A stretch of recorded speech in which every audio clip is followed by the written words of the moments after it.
Well, howdy do, buckaroos, and how the heck are you? I tried to do a video outside, but it was so hot and the flies were getting crazy, so I said, oh, screw it. I'm going to scrap and come in. So here is the purpose.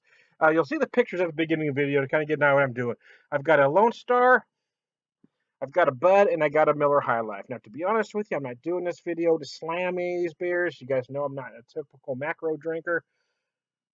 But I was curious. I did pick this up over the weekend, and quite frankly, I got one extremely cold after a very hot day, and it was rather refreshing. So it got me to thinking about taste, if there was perceived taste differences or quality differences between, well, these particular three. Lone Star, Miller High Life is probably considered more of a bargain, and then Budweiser considered more premium.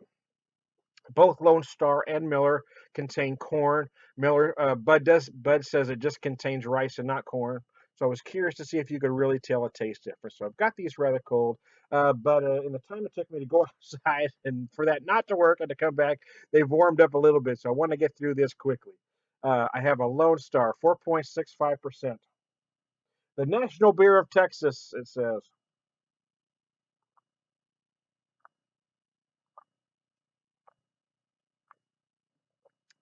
Using my Bellican beer glass. I love this glass, by the way.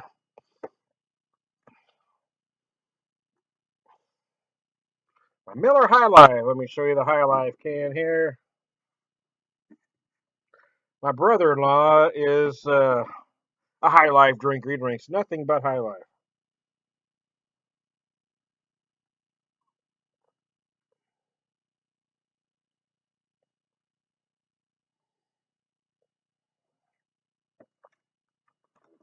And I'm not doing a scientific video here, folks. I know. So, well, Tom, you didn't taste this, and no, it's just kind of, it's relax, man. It's relax. Budweiser.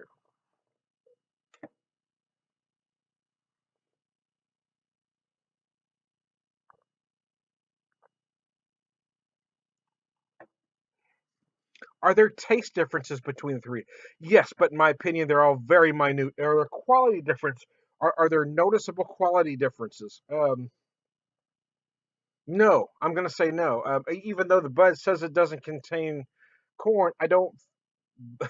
But from the aroma, from the appearance, from the taste, it doesn't feel like it's any higher quality of beer than the other two. If I had to pick one, to be honest with you, if I had to rank them in order, which ones I personally prefer taste wise, if I had to drink one of these on a regular basis, oddly enough, I think I'd take the Lone Star over the other two. But again, we're talking about very tiny, minute differences. Again, these are what they are. If you like them, you like them. I didn't do this video with the purpose of hammering. I didn't do the video with the purpose of exalting them either, because I don't believe they need to be exalted.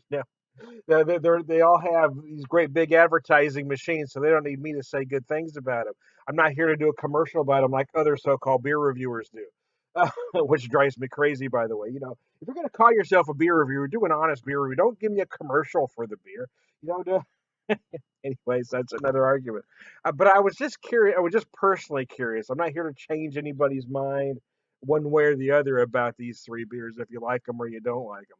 I was personally curious about taste differences between the three, and there are some small minor differences, but they I mean all three the colors are almost identical across the board.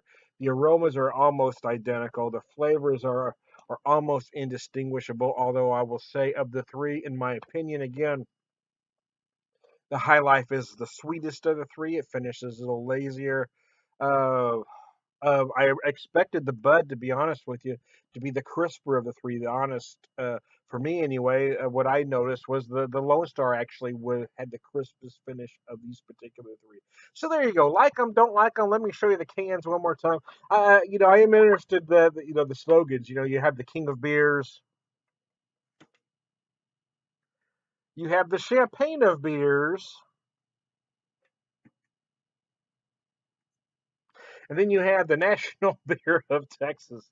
So there you go. It just reminds me of the old Tuborg commercial from the '70s. Their slogan was, "For about what you pay for the king of beers, you could have the beer of kings," obviously referring to Budweiser. So there you go. Buy what you like, drink what you like.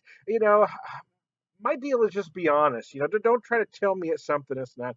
These aren't these are big company beers, right? These are the flavors that everybody knows, but they aren't the top quality beers. They do not belong in the same conversation as a craft beer, but it doesn't mean that they can't be enjoyed upon occasion. We don't have to get snobby about it, but we don't have to, we don't have to give somebody a sardine on a cracker and tell them it's sushi either.